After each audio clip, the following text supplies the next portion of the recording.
Hello, welcome back. Weekly energy reading from the children's to the parents. So the overall energy here we have present is like the aftermath of a storm. So it's like this great cleanup. I imagine this is because like a lot of us have children going back to school. They're kind of like, you're getting into that routine of what it's going to look like once they go to school. And so then it's just kind of like this like come down, which is very consistent to like big storms that roll through. It's like, it's a whole thing for a hot minute. And then also you're like, damn, I have to clean all this stuff up, right? So that's like the energy that we're in. Again, 2 messages, you pick which one you would like to be answered by for your kids, or you can listen to both and see which one resonates. Kind of either way you want to play is cool and works out. Message number 1, this child comes through as like the wild and free kid. Like they don't want to be tamed, like they don't want to be pinned down. They're kind of like, let me be free, let me be wild. They want to run, right? Like a little Peter Pan energy inside of that. Like we're the Lost Boys and we never grow up. And there's going to be this like adjustment period for them where like it's going to be really, really hard to, if like this is their first year in a school, or if they're trying a new school or a new classroom, or even if you're doing like a new curriculum, like let's say you homeschool and you're doing a new curriculum, there's something about it that's going to be like just this adjustment period. It's going to be a little bit harder for them. Listen to your gut. This kid does not fit in. They're not kind of like your normal kids. And it's like the most beautiful thing about them, but like they're wild and free. Like they can't be tamed down and they also don't really listen. So trust your gut. They're gonna need something a little bit different. It's not to say you don't have the right curriculum and they're not in the right school necessarily, but like they need to stay grounded inside of it. So if they're going off to school, how and what are things that you can like pack with them that they can do? Maybe that's like an oil roller bottle, or like a necklace with like a little diffuser in there, or like a bracelet. It could be one of those like like those palm stones, you know, where you can like put it in your palm and it like grounds you out. 1, because it's a crystal.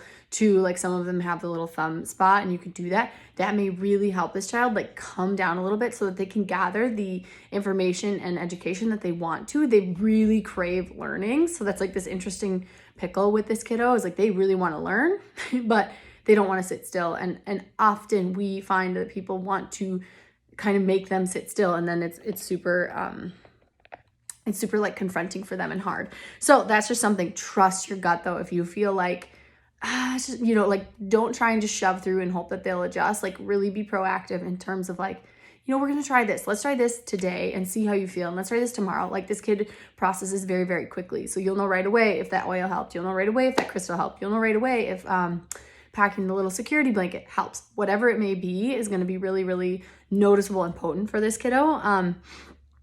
There also is like, what does this say? Watch for a dimming of their light. So what's really important, and this is why it's like almost like fast actions for this kiddo, is because if they go into something and they're like stuck too long, like being smushed into a box, again, they're wild and free. They don't want to be caged, but they do get caged. If all of a sudden they start to like turn off aspects of themselves to like fit in, or to like not get in trouble, or just watch for that. And then when they come home, it's like, this is going to be your kind of job to help show them how to turn that back on and be inside their full authenticity inside of school, inside rules and boundaries. So it's a little tricky because you're like, I'm not telling you that you can't be yourself, and you're in a classroom. So what are ways that you can be, or what are ways that you can fidget while doing that? Maybe you get them one of those bouncy chairs.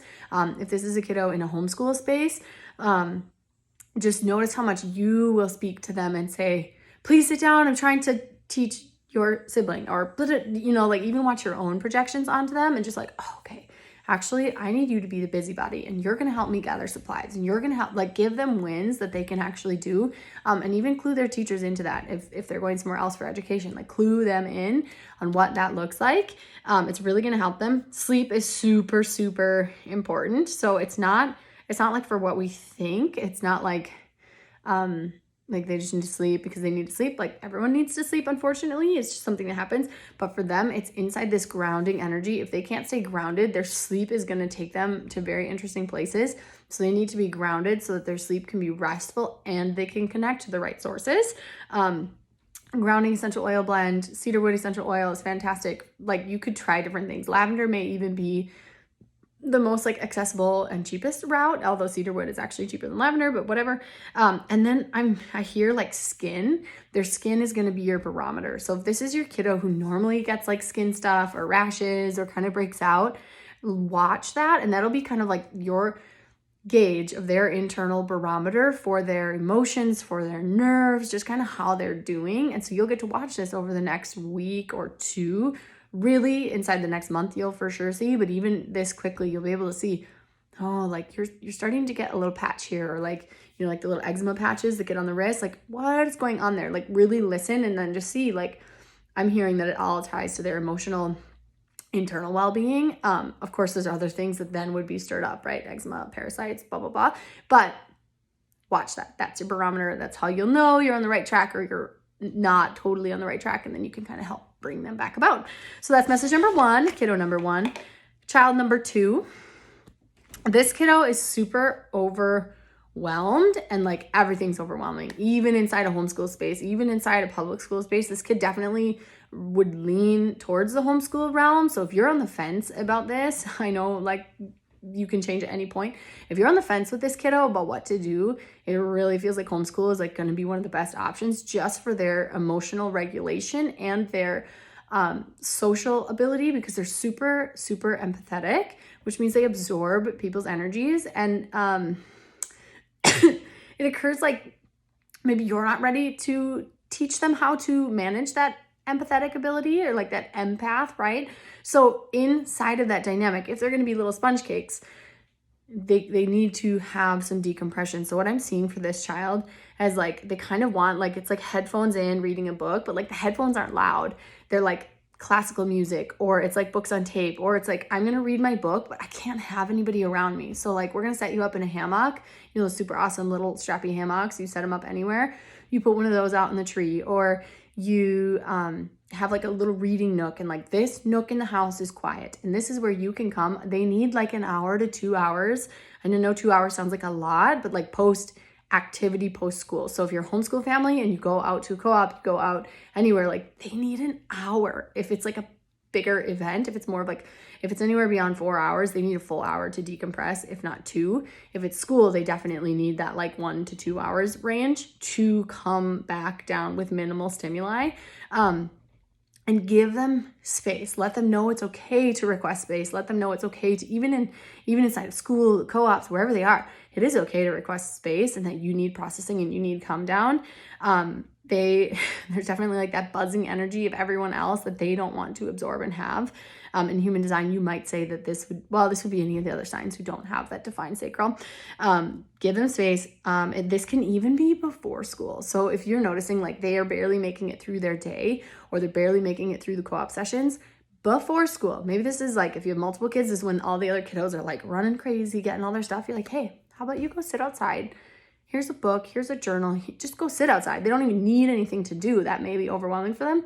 Just decompress before your day so that they can refuel themselves before going into chaos. And then they'll come back out of it and still need a little bit of regeneration, but maybe not as much. So you're really training them on this. You're their guide on how to balance their energy. And you definitely, you know enough about this kiddo, and you have enough tools where you can help them balance this. It's not like shaming them, make them wrong. It's not wishing they were a different way. You're just kind of like, oh, I really see this. Or, you know, even, what is it, like it's Labor Day weekend here in the States. Big parties, events, like state fair, like things happen, like you go and do things. If this kiddo is along with you, notice their gaze, where they're looking. If they're looking like out and like into people, they're kind of with you. If they're like really withdrawn, looking down, or even like they're talking to you, but they're looking like beyond you, really notice and like, oh, okay, what do you need? Asking like, how do you feel inside?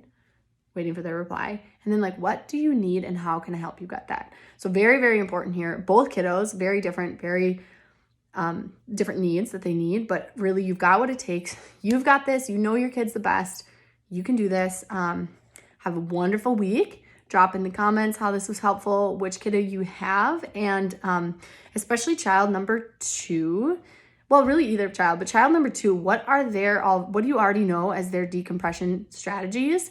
And then drop it in the comments so that other parents that pick message number 2 who are new to this realm kind of know what you do. Oh, you give them a hammock. Oh, they like a compression sleep. Oh, they like a weighted blanket. Whatever it is, drop it below. Message number 1, let's hear the craziest story your kid has ever popped out of their mouths, because we know that they have them. So have a wonderful week. We'll see you next week.